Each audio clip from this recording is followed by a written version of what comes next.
Might as well close out the 2016 season of Legislative Week in Review with my dear friend and host a Front Row with Marc Rotterman on the North Carolina channel. Is that plug enough for you, Mark? Well, you could do a little bit better, but I thought that was a good start. Well, 9:30 is on Friday night, whether or Yes, not Legislative sir. Week's on the air, and Sunday mornings at 9:30. Yes, so, sir. folks, tune in on North Carolina channel. I'm quite proud of that show, Mark. Thank you. You've been around politics a while, D.C. and North Carolina. Tell me about this legislative session as you've seen it from a North Carolina perspective. Well, I think it was a good result for the taxpayers. It was a good result for teachers. It was a good result for the state employees, people who have pensions. And I frankly think it was a good result for the Republicans. It's a good blueprint to run on. It's results oriented. And there weren't many headlines that were contentious except for HB 2. Was HB 2 was it as big an issue across this state as it was in Raleigh and in the newspapers and national media? It was a bigger issue in the New York Times and the Washington Post. Obviously, it was a big issue here in Raleigh. For the average guy, I don't think it is. I think that they just need to let it go. No commissions.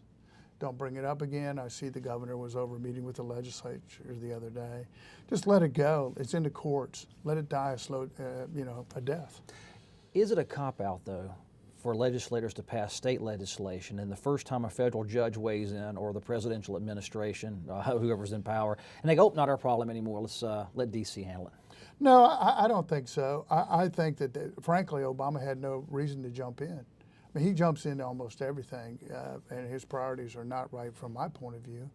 I think the governor did the right thing. I don't think you can have cities making up their own rules. I mean, we're not a home rule state. But conservatism is as much power at the local level as local people can stand. And in some few cases, conservatives have dialed back and said, no, state oversight's where it needs to be.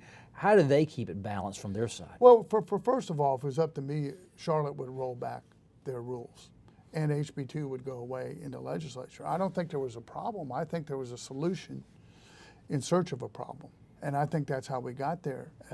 I think the biggest thing for North Carolina is the image problem.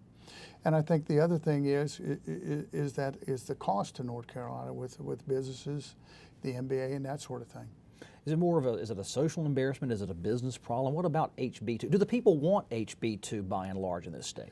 Well, I think if you polled people, the independents do not want it. Social conservatives do want it.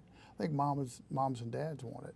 I think that McCrory tried to handle the governor in the best way that he could. I think Senator Berger, Speaker Moore. Obviously, Attorney General Cooper thinks he can run it all the way to the bank with it in November. I don't think it's going to be an issue in the November elections. I think you're going to talk about economic security and results-oriented legislature and a governor who's results-oriented. Back to this $22 billion budget. Can a state budget, can it supply economic security that Republicans can run on, that Democrats can now go out there and attack the Republican policies to say, put us in charge in 2017, we'll show you a different path? Well, if I were McCrory, I'd run on the McCrory tax cuts. Reagan ran on the Reagan tax cuts. I think people don't know who's doing these tax cuts, who's doing the economic retune, if you would. I mean, we had a large debt, we now have a large surplus. So you have things that are working for North Carolina. We're outpacing, frankly, the nation, but I don't think there's a great case for the Democrats to run against what McCrory, Berger, and Moore did.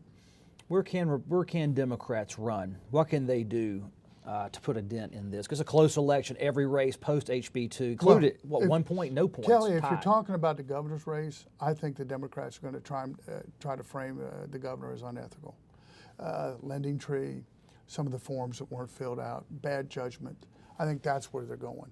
And I also think they're going to try to frame him on HB 2 as an extremist. You saw that in the first governor's debate here recently. What's the deal with the ethics plays? Because I saw when Bev Perdue ran, I guess something came. It went away as soon as the election's over. Easily, same story. I mean, every party paints the other opposition candidate as unethical or as somehow shady. Yeah, but when you meet with the guy who gave money to your campaign, and he wants business from the prison department, and you're in the same meeting talking about him getting work from the prison department, the governor should have never been there. And flat out, his prison chief said that.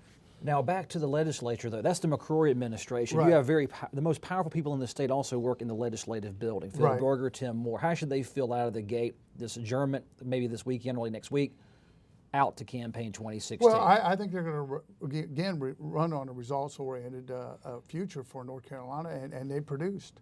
I mean, I don't think you can't say they didn't produce. You have a large debt that's a surplus now. You have tax cuts for businesses and for working families.